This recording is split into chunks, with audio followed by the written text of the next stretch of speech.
Selamat pagi jemaat yang dikasihi Tuhan. Sungguh indah puji-pujian yang kita naikkan. It is well with my soul, ya. Nyamanlah jiwaku. Setiap kali saya menyanyikan lagu ini, saya tidak bisa tidak teringat akan kisah di baliknya. Dan sudah sering disebutkan juga, tapi sambil menyanyikannya, memahami kira-kira perasaan orang yang menuliskan lagu tersebut dan apa yang sedang dia lalui dalam hidupnya, itu sangat luar biasa sekali. Oke, baik. Mari kita buka Alkitab kita bersama di dalam Matius pasalnya yang ke-13. Kita mau berlanjut lagi di dalam pembelajaran kita akan Injil Matius. Firman Tuhan yang sangat indah, tentunya dia adalah kitab pertama di dalam Perjanjian Baru. Kitab pertama dalam Perjanjian Baru, dan bisa jadi juga kemungkinan besar adalah memang kitab yang pertama ditulis. Walaupun kita tidak memiliki tanggal yang pasti akan kepenulisan Injil Matius, namun banyak tradisi awal mengatakan bahwa Matius menulisnya sangat awal, mungkin tahun 40-an, ya.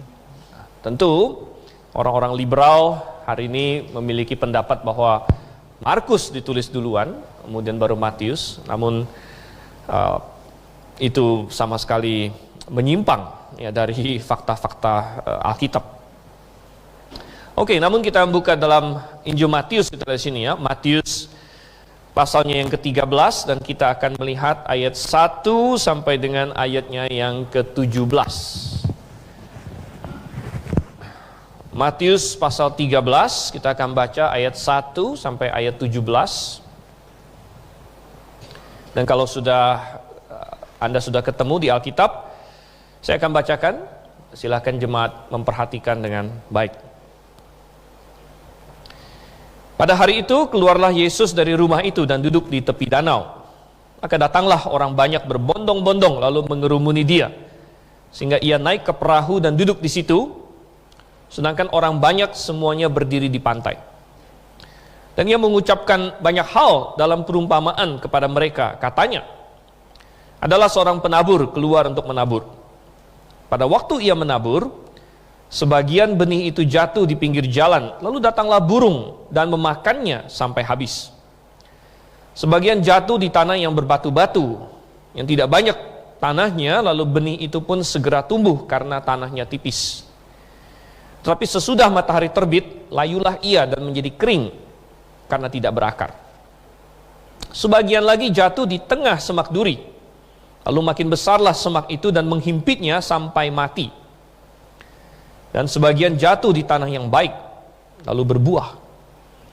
Ada yang 100 kali lipat, ada yang 60 kali lipat, ada yang 30 kali lipat. Siapa bertelinga, hendaklah ia mendengar. Maka datanglah murid-muridnya dan bertanya kepadanya, mengapa engkau berkata-kata kepada mereka dalam perumpamaan? Jawab Yesus, kepadamu diberi karunia untuk mengetahui rahasia kerajaan sorga, tetapi kepada mereka tidak.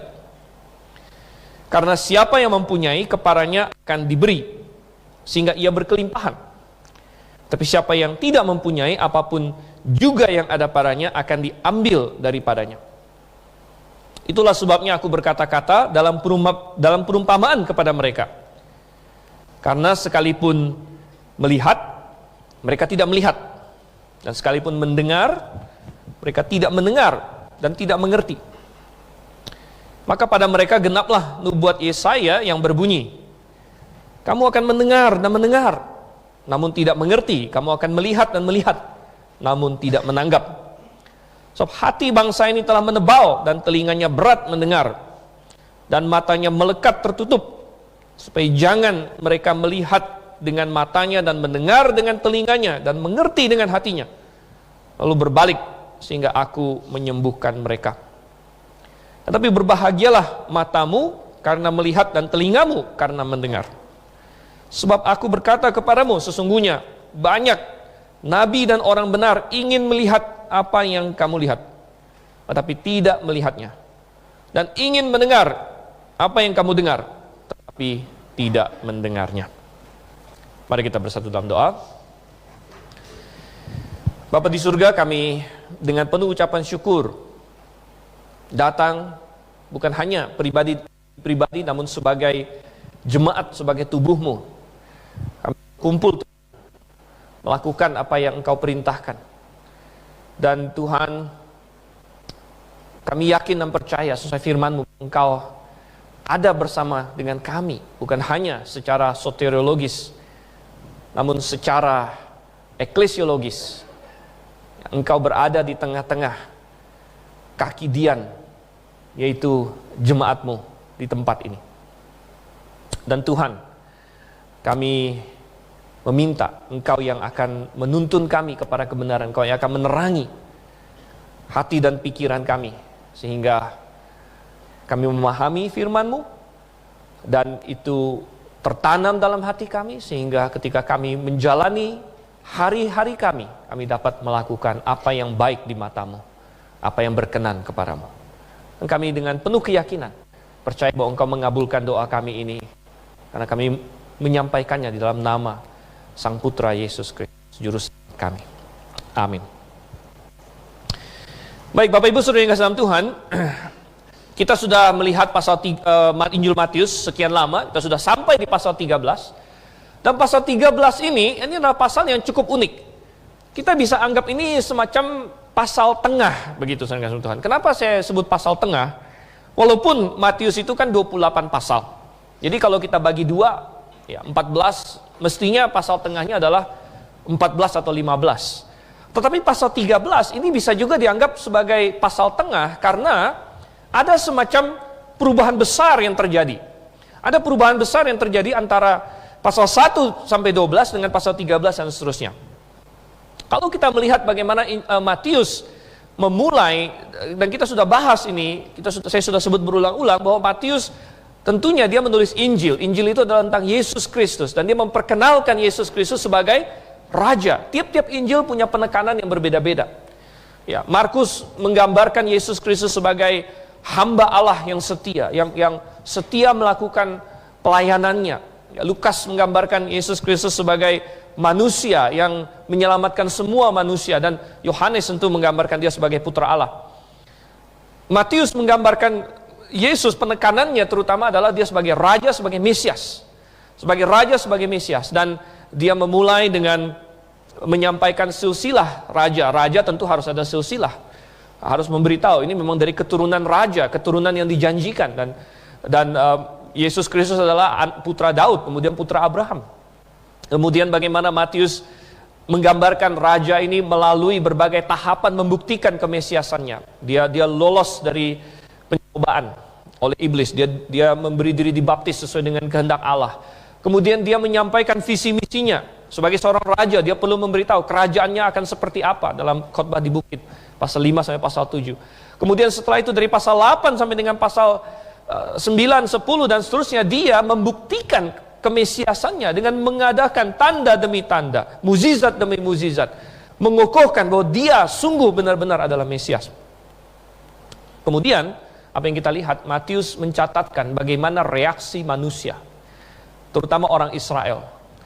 Reaksi bangsa Israel kepada semua ini ternyata adalah mereka menolak dia. Mereka menolak dia, diwakili oleh pemimpin-pemimpin mereka. Mereka menolak Yesus Kristus. Pertama-tama dengan menolak pendahulunya, yaitu Yohanes Pembaptis. Mereka menolak Yohanes Pembaptis. Kemudian setelah itu mereka menolak Yesus Kristus itu sendiri dengan mempersalahkan dia masalah Sabat. Kemudian mereka bertengkar terus dengan dia, dan sampai ujungnya, puncaknya mereka bahkan menuduh Yesus bukan hanya sebagai orang yang salah, tapi orang yang memakai kuasa Beelzebub. Intinya mereka menuduh Yesus sebagai pada kubunya setan, saudara yang kasih Tuhan, kubunya iblis. Saudara yang kasih Tuhan. Oleh karena itu, lalu masuklah di pasal 13. Masuklah di pasal 13 dan kita melihat Tuhan Yesus mulai mengajar mereka dengan perumpamaan sekarang di sini. Dan pasal 13 kita akan melihat Tuhan Yesus memakai banyak perumpamaan, dia mulai mengajar mereka dengan perumpamaan, saudara. Dan ini adalah suatu pasal yang unik di mana Tuhan Yesus mulai mengubah pelayanannya sedikit untuk mengantisipasi sesuatu. Apa itu? Nanti kita akan pelajari. Tetapi perikop yang tadi kita baca ini di pasal 13 ayat 1 sampai 17 ini sebenarnya tidak bisa kita khotbahkan dalam satu kali. Oleh karena itu saya akan membaginya menjadi dua. Dan memang Tuhan Yesus mulai dengan menyatakan perumpamaan tentang penabur di sini. Perumpamaan tentang penabur. Tapi hari ini saya tidak akan berfokus kepada perumpamaan tentang penabur ini. Karena bahkan kita belum baca ayat 18 sampai 23-nya yang akan berisikan penafsiran Yesus sendiri tentang perumpamaan penabur ini. Kita belum baca itu. Karena memang khotbah hari ini tidak akan berfokus kepada itu. Tapi khotbah hari ini akan berfokus kepada apa yang Yesus Kristus dengan murid-muridnya perbincangkan setelah dia mengucapkan perumpamaan tentang penabur. Itu terutama nanti dari ayat 10 sampai dengan ayat yang ke-17. Dan intinya murid-muridnya bertanya kepada Tuhan kita, ya, kenapa engkau mengajar dengan menggunakan perumpamaan? Ya. Mengapa engkau mengajar dengan menggunakan perumpamaan? Dan ternyata jawaban Tuhan Yesus mengajarkan kita di sini beberapa prinsip yang sangat penting. Mengapa Tuhan memakai perumpamaan? Di sini. Ini akan menjadi tema kita. Dan Tuhan Yesus menjawab dengan sama Tuhan, kenapa dia memakai perumpamaan? Yang pertama, kenapa Tuhan Yesus mengajar dengan menggunakan perumpamaan? Yang pertama, karena perumpamaan menyembunyikan. Perumpamaan menyembunyikan kebenaran. Nah, ini mungkin counterintuitif terhadap kita. Ini tidak kita duga-duga. Dan banyak sekali orang yang sebenarnya sangat kagum dan memuji cara Tuhan Yesus memakai perumpamaan. Karena kita selalu berkata bahwa Tuhan Yesus sebagai seorang master teacher, ya, seorang guru yang maha guru, dia sangat hebat sekali mengajar, jauh lebih hebat dari manusia manapun. Dia mampu memakai hal-hal yang sehari-hari. Kalau kita baca perumpamaan Tuhan Yesus, dia selalu memakai hal-hal yang mudah dipahami, hal-hal yang sehari-hari, hal yang sangat diketahui oleh orang Israel, seperti penabur, yang mereka adalah masyarakat agraris, mereka sangat paham menabur. Tuhan Yesus memakai perumpamaan tentang gembala yang mencari domba, dia memakai perumpamaan tentang perempuan yang menyapu rumah untuk mencari koin, dia memakai berbagai perumpamaan yang sangat mudah dipahami sebenarnya. Dan kita sering memuji dan kita kagum dengan teknik Tuhan kita untuk mengambil hal-hal yang sederhana untuk menggambarkan kebenaran-kebenaran rohani, saudara kasih Tuhan. Ya.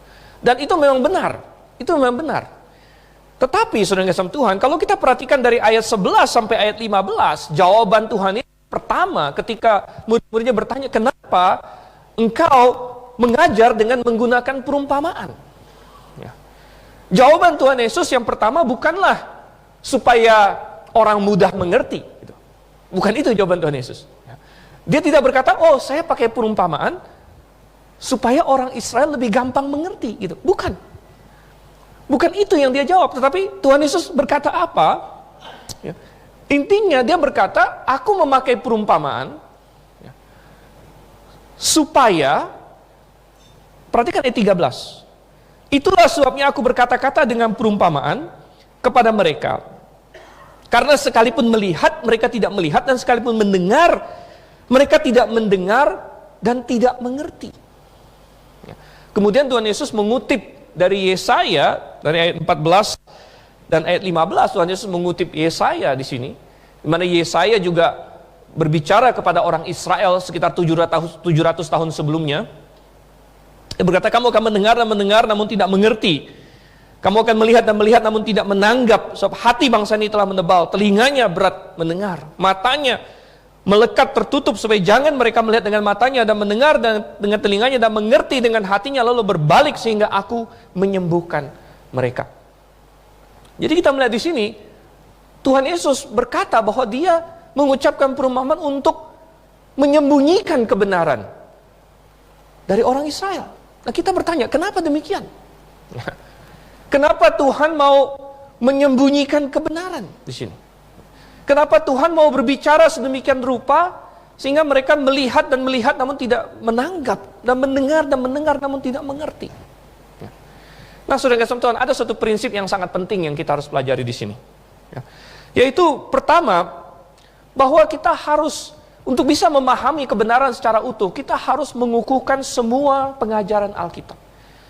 Kita harus memegang dengan benar semua yang Alkitab ajarkan, bukan sebagian yang Alkitab ajarkan. Kebanyakan kesalahan, kebanyakan kesesatan adalah bukan mereka membuang Alkitab sama sekali. Kebanyakan kesalahan dan kesesatan adalah mereka berpegang kepada sebagian yang Alkitab katakan, kemudian mengabaikan yang lainnya. Kebanyakan kesalahan dan kesesatan adalah seperti itu. Oleh karena itu kita sangat penting untuk memegang semuanya. Tahun lalu atau 2020, saya lupa, 2020 kalau saya tidak salah, saya ada berdebat kan dengan seorang tokoh Calvinis ya. Dan ketika saya menyampaikan ayat-ayat tertentu yang bertentangan dengan posisi dia, saya masih ingat benar, dia bilang apa? Oh, ini ayat-ayat minor, dia bilang. Ya. Ini ayat-ayat minor, ya. Sedangkan kita pegangnya ayat-ayat mayor. Dia bilang. Saya berkata, tunggu dulu. Waktu Anda baca Alkitab Anda, ada nggak tandanya ayat mayor, ayat minor, gitu? Ada nggak? Bagaimana kita bisa berkata bahwa di dalam Alkitab ada ayat-ayat tertentu yang kita harus lebih pegang? Oh, ini ayat mayor. Sedangkan ayat-ayat lain, ya ini tidak terlalu usah kita pikirkan. Ini ayat minor dan lain sebagainya. Tidak, saudara yang kasih Tuhan. Kita percaya bahwa Alkitab itu seluruhnya adalah firman Tuhan dan kita harus pegang semuanya. Dan justru kita harus memahami Alkitab sedemikian rupa supaya semuanya cocok gitu. Kalau masih ada yang tidak cocok, bukan Alkitabnya yang salah, saudara. Yang salah adalah pemahaman kita. Jadi ketika kita memahami Alkitab sedemikian rupa, semuanya harus cocok. Kalau masih ada yang tidak cocok, bukan Alkitabnya yang salah, tetapi pemahaman kita yang masih kurang tepat. Dan saudara yang kasih Tuhan, apa yang Alkitab katakan tentang Tuhan menginginkan orang diselamatkan? Ya.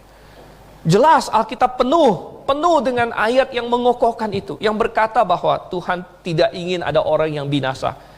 2 Petrus pasal 3 bahkan banyak pengejek yang akan berkata, di mana janji kedatangannya? Dari dulu sampai sekarang katanya mau datang, nggak datang.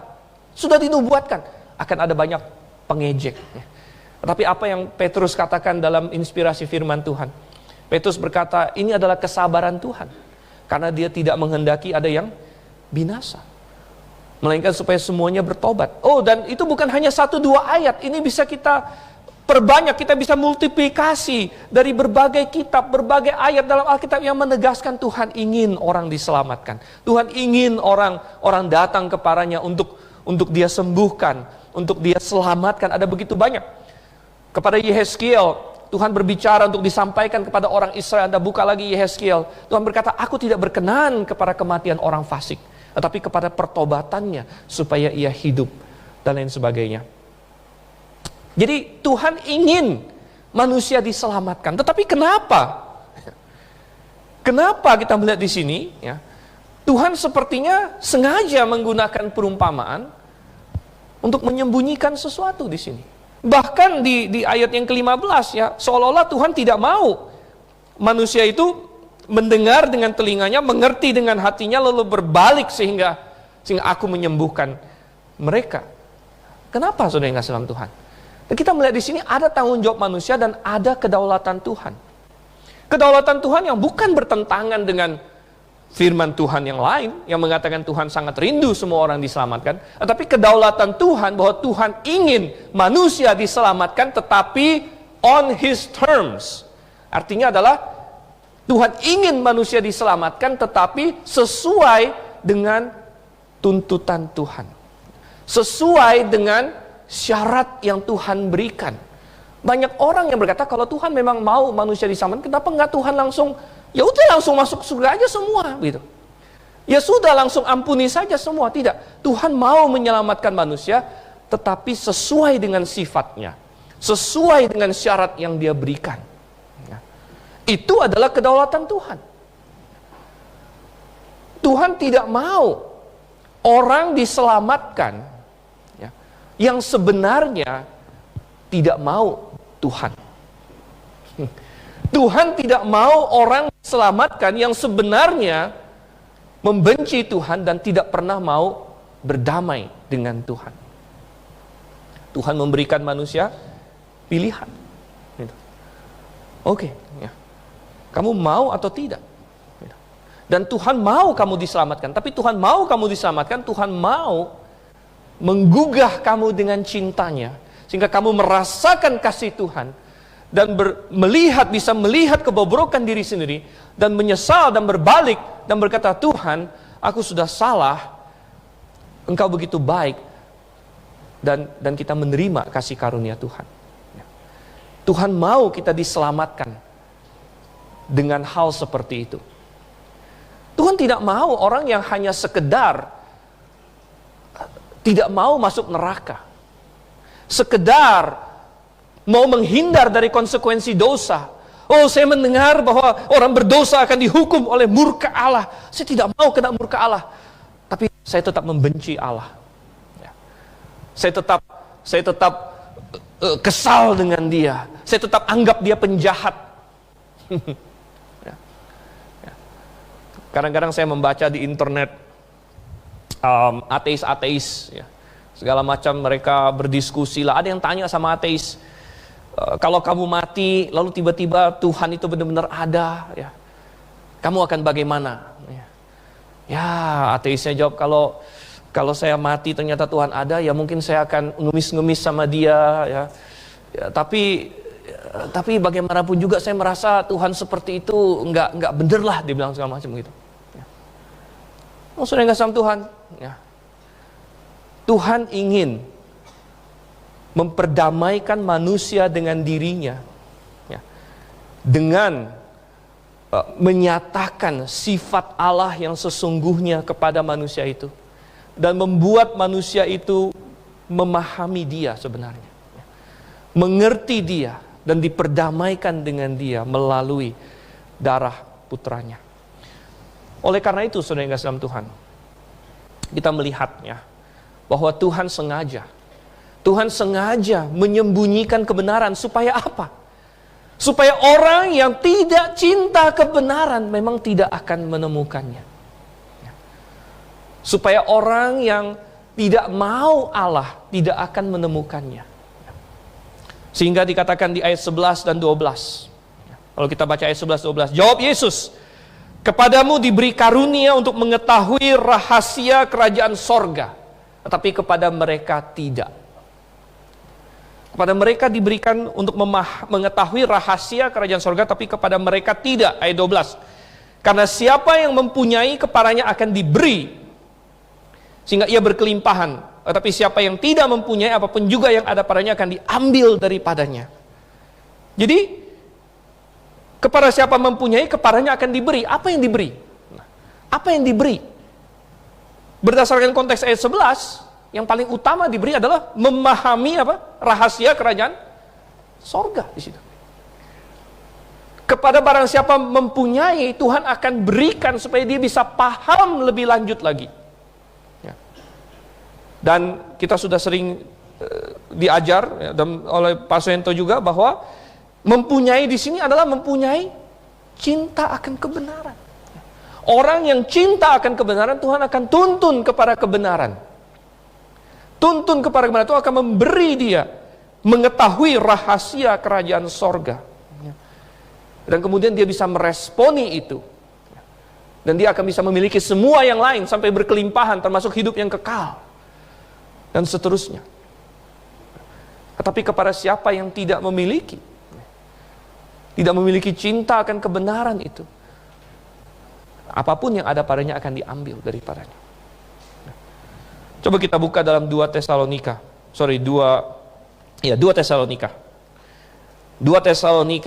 pasalnya yang kedua. Dari mana kita tahu itu adalah cinta akan kebenaran? Dari mana kita tahu yang dimaksud adalah cinta akan kebenaran? Ini Tuhan jelaskan dalam 2 Tesalonika pasal 2. Ayatnya yang ke-9 sampai ayat yang ke-12. Dikatakan di situ, kedatangan si pendurhaka itu adalah pekerjaan iblis, dan akan disertai rupa-rupa perbuatan ajaib, tanda-tanda dan mukjizat-mukjizat palsu. Ini bicara mengenai antikristus, yang akan disertai oleh mujizat-mujizat iblis.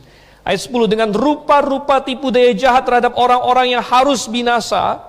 Harus binasa bukan karena Tuhan sudah secara tak bersyarat menetapkan mereka binasa, bukan. Orang-orang yang harus binasa karena apa? Karena mereka tidak menerima dan mengasihi kebenaran yang dapat menyelamatkan mereka. Dapat menyelamatkan mereka. Dapat menyelamatkan mereka berarti provisi atau istilahnya sudah disiapkan. Keselamatan itu sudah disiapkan bagi mereka. Oleh karena itu, kebenaran ini dapat menyelamatkan mereka sebenarnya. Dapat. Tetapi karena mereka tidak menerima dan tidak mengasihinya.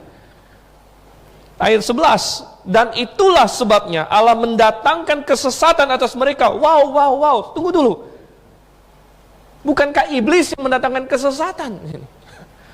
Kok dikatakan di sini Allah mendatangkan kesesatan atas mereka, yang menyebabkan mereka percaya akan dusta, supaya dihukum semua orang yang tidak percaya akan kebenaran dan yang suka kejahatan. Kok Tuhan, kenapa engkau mengatakan engkau mendatangkan kesesatan atas mereka? Apakah Allah jahat?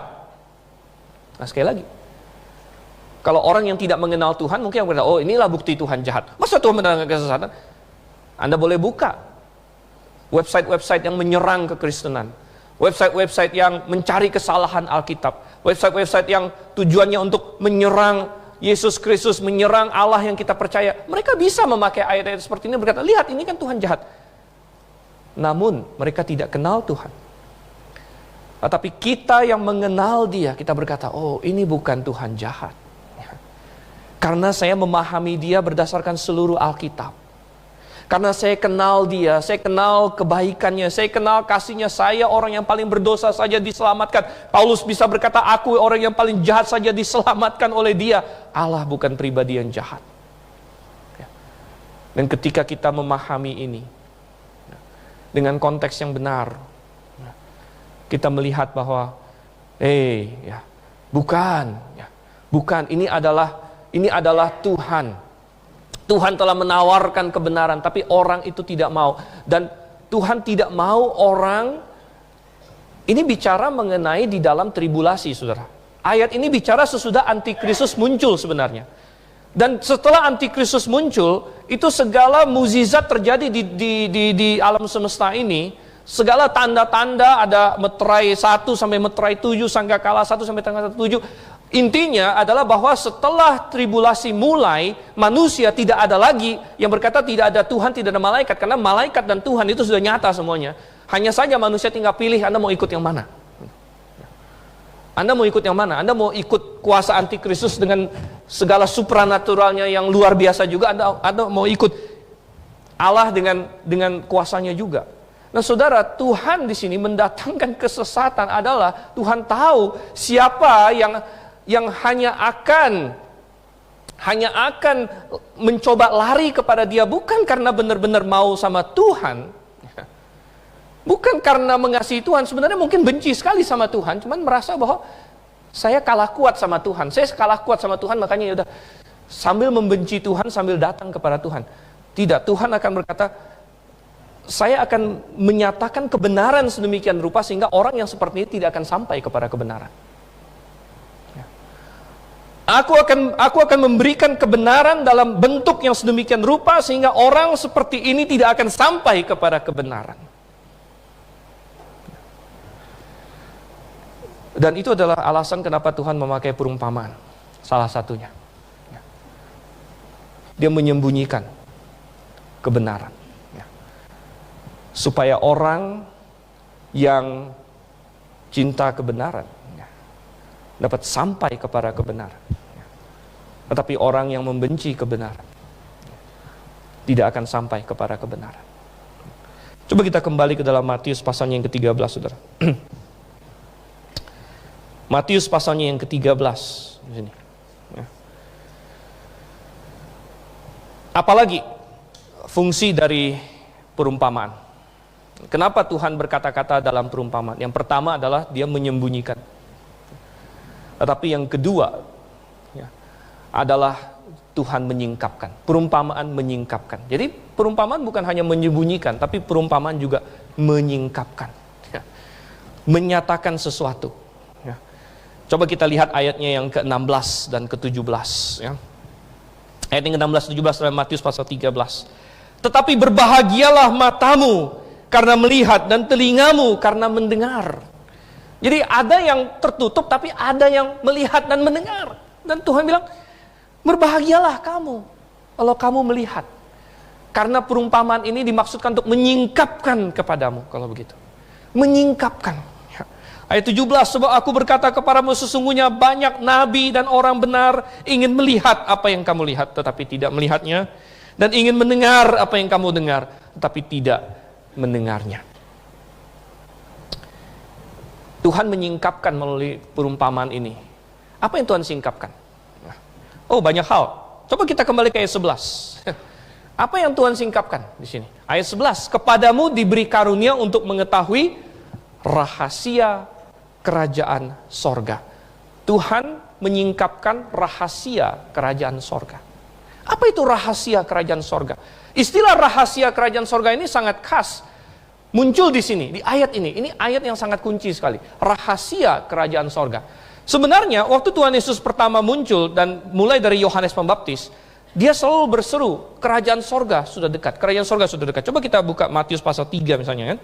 Matius pasal 3 ayat 2. Apa yang diserukan oleh Yohanes Pembaptis? Dan kemudian diserukan oleh Tuhan Yesus dan murid-muridnya. Bertobatlah sebab kerajaan sorga sudah dekat. Apa yang dimaksud dengan kerajaan sorga sudah dekat kalau begitu? Apa itu kerajaan sorga? Kenapa pada waktu Yohanes datang dan Tuhan Yesus datang, mereka berseru kerajaan sorga sudah dekat. Apa yang sudah dekat sebenarnya? Apa itu kerajaan sorga? Kerajaan sorga. Kalau kita baca dalam perjanjian lama, karena Yohanes langsung menyerukannya, Tuhan Yesus langsung menyerukannya, tidak kasih aba-aba dulu, kerajaan sorga itu maksudnya begini-begini, tidak. Dan dia mengharapkan orang Israel tahu apa yang dimaksud. Berarti kita bisa tahu apa itu kerajaan sorga dari perjanjian lama sebenarnya. Nah, karena diasumsikan orang Israel tahu perjanjian lama, dan ketika Yohanes muncul, dia bilang kerajaan sorga sudah dekat. Dia tidak kasih pendahuluan dulu, karena pendahuluannya adalah perjanjian lama. Jadi apa itu kerajaan sorga? Ada kerajaan apa yang dijanjikan dalam perjanjian lama, saudara? Di dalam perjanjian lama, Tuhan sudah menjanjikan kerajaan yang akan dipimpin oleh Mesias putra Daud, kerajaan Daud sebenarnya. Yang Tuhan berjanji kepada Daud, kerajaanmu akan kokoh sampai selama-lamanya, dari antara anakmu ada yang akan memerintah sampai selama-lamanya. Oleh karena itulah Yesus disebut putra Daud. Ini adalah kerajaan Daud yang dijanjikan, atau yang di perjanjian baru sekarang kita kenal dengan kerajaan milenium atau kerajaan 1000 tahun. Ketika Tuhan Yesus datang pertama kali didahului oleh Yohanes Pembaptis, mereka berkata kerajaan sorga sudah dekat. Itu berarti penggenapan akan janji Tuhan akan kerajaan itu sudah dekat. Sudah dekat. Dan Tuhan Yesus mengajar murid-muridnya berdoa apa? Berdoa kepada Bapa yang di sorga, dimuliakan namamu. Jadilah kehendakmu di bumi seperti di sorga. Dan ketika Tuhan Yesus nanti suatu hari memerintah di atas bumi ini, maka rajanya adalah Tuhan Yesus. Rajanya Tuhan Yesus, maka kehendak Tuhan jadi di bumi seperti di sorga. Ini yang dinanti-nantikan oleh orang Israel. Dan Tuhan berkata ketika dia datang, kerajaan sorga sudah dekat, oleh karena itu bertobat supaya kamu bisa ikut masuk. Jangan sampai kerajaannya datang, kamu nggak bertobat, kamu malah nggak ikut masuk. Kerajaan sorga sudah dekat, kerajaan sorga sudah dekat, kerajaan sorga sudah dekat. Tuhan Yesus sudah datang, rajanya sudah datang, kerajaannya sudah dekat. Ya. Tetapi ketika orang Israel menolak Yesus, menolak raja mereka sendiri, berkata tidak kepada Mesias mereka sendiri, dan belakangan walaupun belum terjadi, tapi Tuhan Yesus sudah tahu bahwa mereka akan memilih seorang penjahat, Barabas, seorang pembunuh, dibanding raja mereka sendiri. Mereka menolak dia secara total. Dan ketika mereka menolak dia, makanya saya katakan pasal 13 ini kayak pasal tengah. Tuhan mempersiapkan murid-muridnya untuk suatu program yang baru sekarang. Program apa? Program sekarang rahasia kerajaan sorga. Bukan lagi kerajaan sorga, tapi rahasia kerajaan sorga. Apa itu rahasia di dalam bahasa, dalam perjanjian baru? Rahasia dari kata mysterion di sini. Mysterion, jadi ada, mysterion itu bisa diterjemahkan misteri, bisa diterjemahkan rahasia memang. Jadi ini semacam kombinasi di antara keduanya. Tapi Alkitab sendiri menyatakan, apa sih artinya mysterion itu? Apa rahasia itu? Coba kita buka Efesus. Ketika di dalam Alkitab dia memakai kata rahasia, di dalam perjanjian baru dia memakai kata rahasia. Mungkin ada bilang, kamu tahu nggak rahasianya apa? Sebenarnya saya tahu. Mungkin Anda bertanya, kalau rahasia kok Anda bisa tahu gitu kan? Saya tanya, jemaat Grafe tahu nggak rahasia ini? Moga-moga tahu. Tapi kalau saya tanya, kalau rahasia kok Anda bisa tahu? Coba kita lihat dalam Efesus pasal 3. Apa yang dimaksud dengan rahasia di sini? Ayatnya yang ketiga kita melihat, Efesus pasal 3 ayat 3. Yaitu bagaimana rahasianya dinyatakan kepadaku dengan wahyu, seperti yang telah kutulis di atas dengan singkat. Apabila kamu membacanya, kamu dapat mengetahui padanya pengertianku akan rahasia Kristus, yang pada zaman angkatan-angkatan dahulu tidak diberitakan kepada anak manusia, tetapi yang sekarang dinyatakan di dalam roh ada rasul-rasul dan nabi-nabinya yang kudus. Dan Anda boleh baca terus di sini, bahkan di sekolah minggu dewasa kita sudah bahas ini, Injil Efesus ya. Kalau Anda ketinggalan, sayang sekali. Tapi intinya rahasia di sini maksudnya adalah sesuatu yang di zaman angkatan-angkatan dahulu, di zaman PL belum dinyatakan, tetapi yang sekarang sudah dinyatakan. Jadi sekarang bukan rahasia lagi, tetapi itu adalah rahasia di zaman angkatan-angkatan dahulu. Tetapi sekarang bukan rahasia karena sudah dinyatakan melalui apa? Melalui rasul-rasul dan nabinya, kemudian di ayat 3 juga melalui wahyu. Wahyu apa? Perjanjian baru. Rahasia kerajaan sorga adalah sesuatu yang tadinya belum disingkapkan di PL, namun sekarang di zaman perjanjian baru melalui pewahyuan yang baru, melalui rasul-rasul dan nabi-nabi PB dinyatakan. Sudah dinyatakan kepada kita sehingga Paulus bisa mengetahuinya, jemaat Efesus bisa mengetahuinya, dan moga-moga jemaat Grafe juga mengetahuinya. Dan apa itu rahasia ini yang di PL belum disingkapkan? Di PL belum disingkapkan tentang masa gereja. Di perjanjian lama tidak disingkapkan masa gereja kita sekarang ini.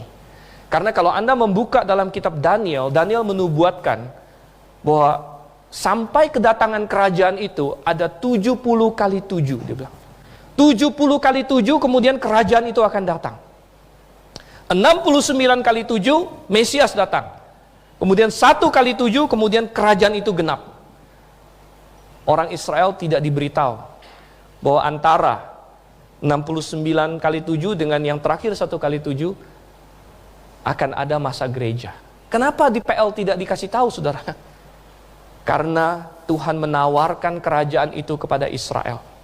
Tuhan menawarkan kerajaan itu pada Israel, dan kalau mereka mau menerima Yesus Kristus, kalau mereka tidak menolak Yesus Kristus, maka apa yang Yohanes Pembaptis serukan, apa yang Yesus Kristus serukan di awal, kerajaan sorga sudah dekat, kerajaan sorga sudah dekat, itu memang akan digenapi dalam waktu singkat. Pada waktu itu akan digenapi dalam waktu singkat. Tetapi karena mereka menolak Mesias mereka, maka mereka dihakimi. Dan Tuhan bilang, oke, kita masuk di dalam zaman gereja sekarang. Oleh karena itu setelah di pasal 12 pemimpin-pemimpin Yahudi menolak Yesus, maka saya katakan pasal 13 ini kayak babak kedua. Tuhan Yesus sekarang mulai mempersiapkan murid-muridnya untuk rahasianya sekarang. Rahasia yang di PL belum disingkapkan. Bahwa sekarang akan ada masa gereja di mana Yahudi dan non-Yahudi akan bersatu di dalam jemaat-jemaat Tuhan. Akan ada suatu institusi yang namanya eklesia, jemaat Tuhan. Nah, ini adalah rahasia kerajaan sorga. Sebelum kerajaan itu datang, ada satu fase yang tidak disingkapkan di dalam perjanjian lama. Oh, saudara yang kasih dalam Tuhan. Oleh karena itu, perumpamaan ini menyingkapkan. Dan nanti kita akan lihat di minggu-minggu ke depan, kita akan bahas bagaimana perumpamaan tentang penabur. Ini menggambarkan apa yang akan terjadi di masa gereja sekarang ini. Bahwa firman Tuhan akan ditaburkan, tetapi responnya akan berbeda-beda. Kemudian nanti kita akan lihat berbagai perumpamaan yang lain. Perumpamaan lalang dan gandum. Perumpamaan tentang mutiara dan harta terpendam dan lain sebagainya. Ini akan menggambarkan apa yang terjadi di masa gereja ini. Tuhan mempersiapkan sekarang murid-muridnya untuk rahasia kerajaan sorga. Dan saudara yang kasih dalam Tuhan, Tuhan tidak memberikan tawaran yang kosong kepada Israel. Tuhan sengaja tidak singkapkan masa gereja di PL dulu. Karena Tuhan mau memberikan tawaran itu kepada Israel. Mau gak kamu terima? Mau gak kamu kerajaan ini sekarang juga? Dan sebenarnya Israel punya kesempatan untuk menerima itu. Punya kesempatan menerima itu. Coba kita buka di dalam Roma pasal yang ke-11. Roma pasal 11, kita lihat dari ayat yang ke-11. Apakah Tuhan sudah menakdirkan Israel untuk menolak Tuhan supaya Injil bisa sampai kepada kita? Mungkin Anda berkata, mungkin ada di antara kita hari ini yang mengucap syukur. Mengucap syukur bahwa Israel dulu menolak Mesias sehingga Injil sampai kepada kita. Injil sampai kepada bangsa-bangsa lain. Oke, kita bisa mengucap syukur untuk itu. Kita boleh mengucap syukur. Tetapi saudara yang Tuhan, jangan kita berpikir bahwa Israel harus jatuh, Tuhan sudah takdirkan itu supaya kita bisa dapat keselamatan. Tidak, jauh daripada itu. Paulus ada menyinggung hal ini. Roma pasal 11 ayat 11. Maka aku bertanya, adakah mereka tersandung dan harus jatuh? Mereka di sini adalah Israel. Adakah Israel harus tersandung dan harus jatuh? Sekali-kali tidak. Tidak ada keharusan itu. Tetapi oleh pelanggaran mereka, keselamatan telah sampai kepada bangsa-bangsa lain supaya membuat mereka cemburu. Sebab jika pelanggaran mereka berarti kekayaan bagi dunia dan kekurangan mereka kekayaan bagi bangsa-bangsa lain, terlebih-lebih lagi kesempurnaan mereka. Lompat sedikit ke ayat 15. Sebab jika penolakan mereka berarti perdamaian bagi dunia, dapatkah penerimaan mereka mempunyai arti lain daripada hidup dari antara orang mati? Paulus berargumen di sini sesuai dengan firman Tuhan bahwa Israel tidak perlu untuk menolak Mesias mereka.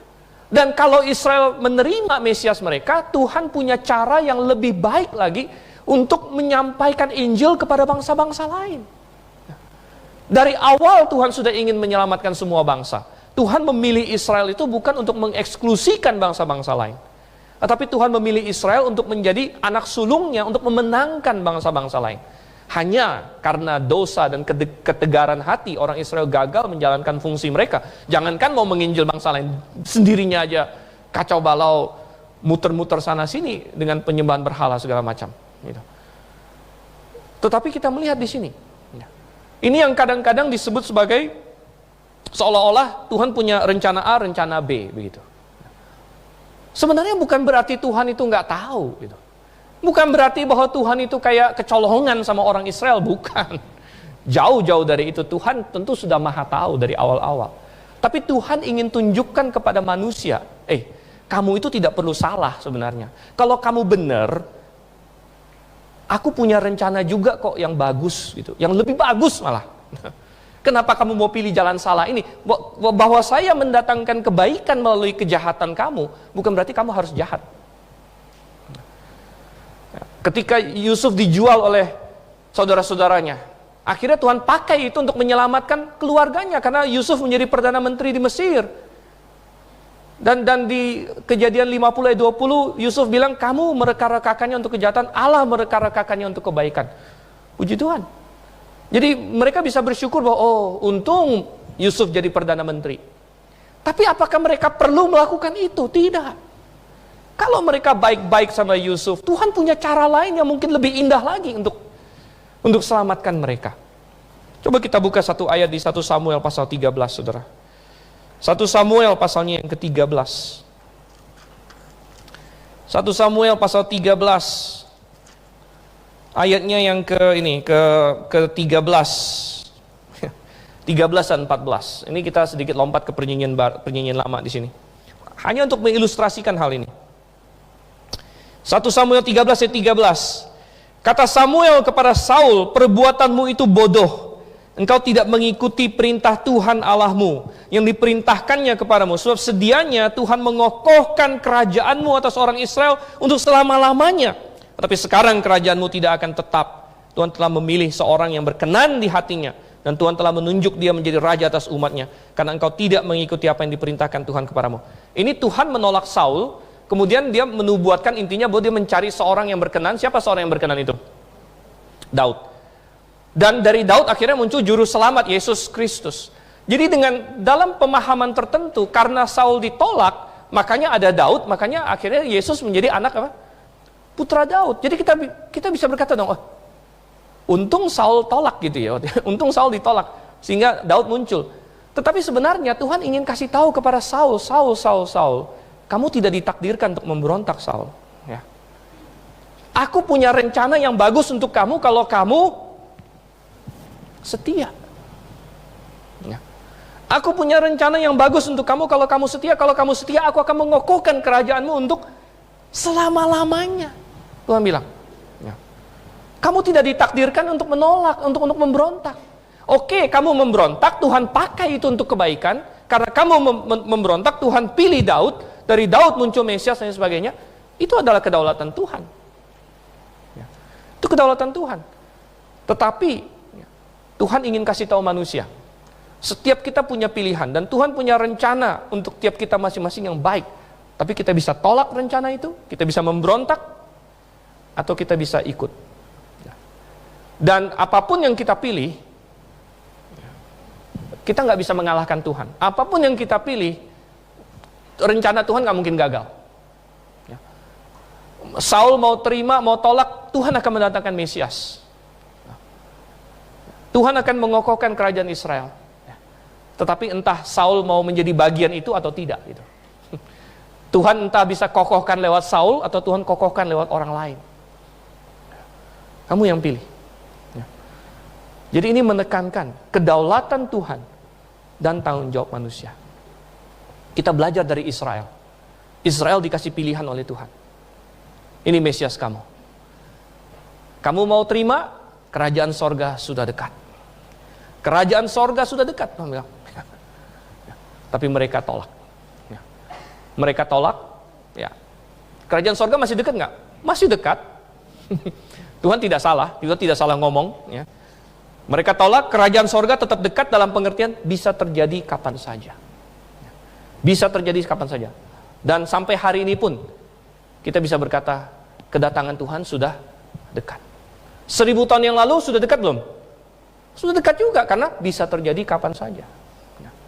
Bahkan di zamannya Paulus pun sudah dekat. Bisa terjadi kapan saja. Tuhan tidak salah ngomong. Tapi Tuhan bilang, oke, ya. Ini akan ada satu masa gereja. Masanya berapa lama Tuhan tidak kasih tahu. Sekarang sudah hampir 2000 tahun. Tapi prinsipnya masih sama. Coba kita kembali ke Matius pasal 13. Matius pasal 13, saudara.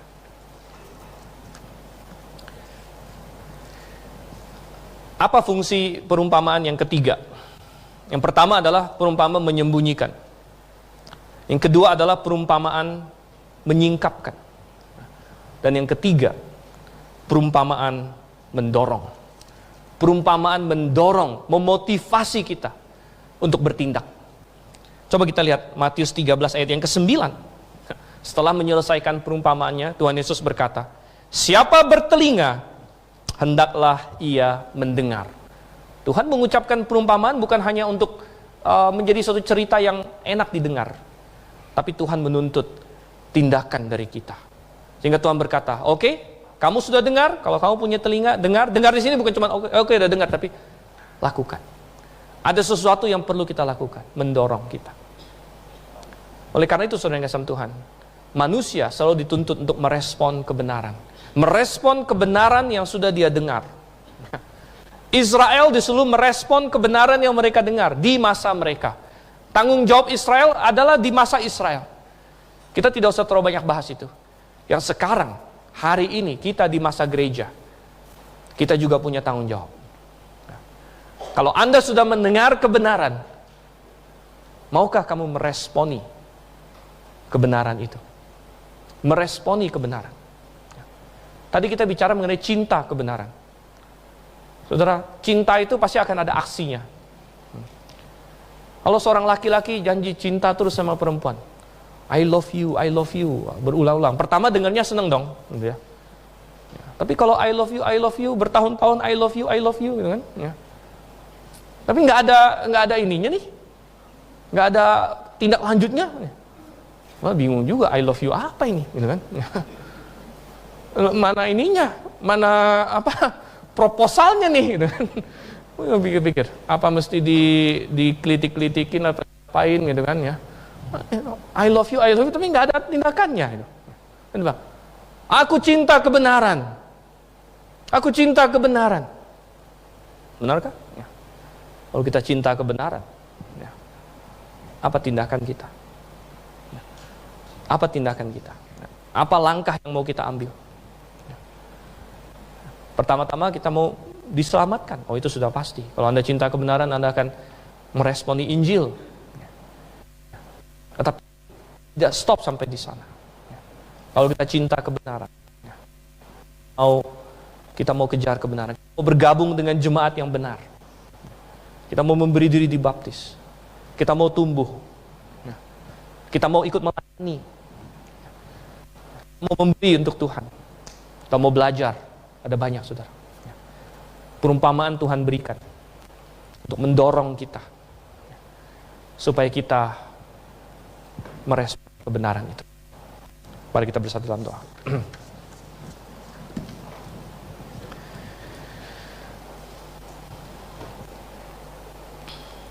Bapa di surga, sungguh Engkau dengan luar biasa mengasihi kami. Dengan luar biasa Engkau telah mengorbankan segala-galanya untuk kami, karena Engkau ingin menyelamatkan kami. Engkau ingin berdamai dengan kami, dan Engkau ingin orang-orang yang mengasihi Engkau, yang akan menerima kasih-Mu, yang akan terpukau oleh kasih-Mu dan berkata, oh Tuhan, Engkau mengasihi aku oleh karena itu mengasihi Engkau. Tuhan, Engkau mencari orang-orang yang demikian, mencari orang-orang yang akan meresponi kebenaran karena cinta akan kebenaran. Pimpin Tuhan, bekerjalah dalam hati setiap kami, dalam tahap dimanapun kami berada. Tuhan, jikalau ada di tempat ini yang masih belum diselamatkan, kiranya Engkau kobarkan api di dalam hatinya bahwa dia perlu untuk menyelesaikan masalah paling penting ini di hadapan Engkau. Tuhan, ada yang masih bergumul mungkin masalah baptisan, ada yang bergumul masalah berjemaat. Tuhan, ada yang bergumul masalah menerima doktrin yang benar. Ada yang bergumul mengenai melepaskan dosa. Ada yang bergumul masalah taat kepadamu ya, dalam hal rumah tangga, dalam hal pekerjaan, atau apapun pergumulan kami masing-masing, Tuhan. Engkau yang kiranya melalui firman-Mu mendorong kami lebih dekat kepada Engkau, lebih mengasihi Engkau lagi dan lagi. Terima kasih Tuhan. Kami berdoa dalam nama Yesus Kristus. Amin.